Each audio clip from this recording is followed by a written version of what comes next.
Student, welcome back. Today we are here with second part of Samas. Today we will learn about Karmdhara and Digu Samas. So let us start.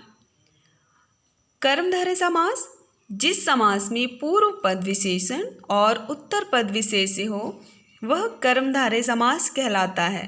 जैसे नीलकमल, नीला है जो कमल, पीतांबर, पीला है जो अंबर, चंद्रमुखी, चंद्र के समान मुख, महात्मा, महान है जो पुत्र रत्न, पुत्र रूपी रत्न।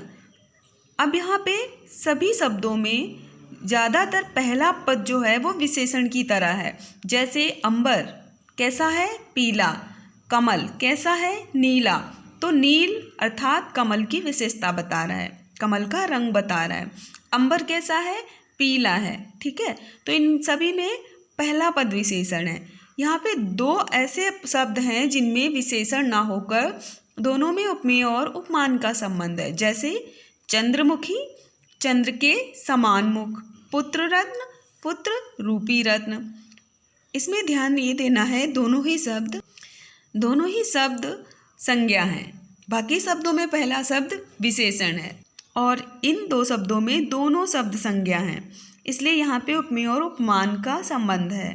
तो कर्मधारय में विशेष ये भी है कि कर्मधारय समास के कुछ शब्दों में उपमेय और उपमान का संबंध भी पाया जाता है। जैसे चंद्रमुख, चंद्र के समान मुख, इसमें चंद्र उपमान है और मुख उपमेय है, दोनों में तुलना हुई है, मुख को चंद्र के समान बताया गया है। ओके, सो ऐसे शब्दों में भी कर्मधारय समास ही होता है। द्विगु समास जिस समास का पहला पद संख्यावाची हो वह द्विगु समास कहलाता है। अर्थात जिस शब्द का पहला शब्द संख्या बताए तो वहाँ पे संख्या बताने वाला पहला शब्द प्रधान होता है और यह द्विगु समास कहलाता है। जैसे नवरत्न, नौ रत्नों का समूह, इसमें रत्न संज्ञा है और पहला शब्द संख्या बता रहा है। ठीक है। त्रिभुवन, तीन भुवनों का समूह, चतुर्भुज, चार भुजाओं का समूह। ठीक है, तो इस तरह से इन सभी शब्दों में जो पहले पद हैं वो संख्या बताने वाले हैं। अब इनका विग्रह करते हुए हमें ध्यान रखना चाहिए कि हम इनमें समूह शब्द ज़रूर जोड़ते हैं, या हम इसको इस तरह से भी विग्रह कर सकते हैं, नौ रत्नों का समाहार या तीन भुवनों का समाहार। ठीक है, तो और अगर हमें कर्मधारय का विग्रह कर तो नीला है जो कमल, पीला है जो कमल।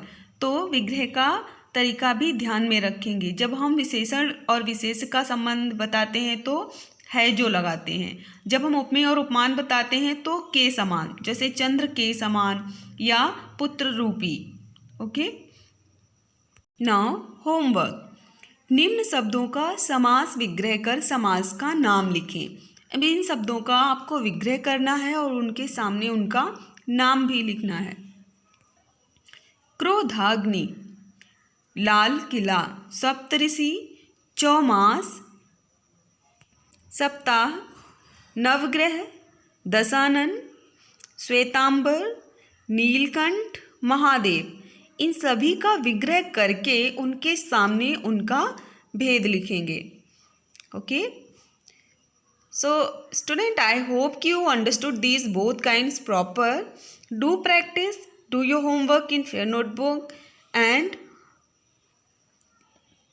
watch this video on YouTube. Subscribe this channel and in next part we will learn about Tatpurush Samas. Okay, so keep learning. Bye bye.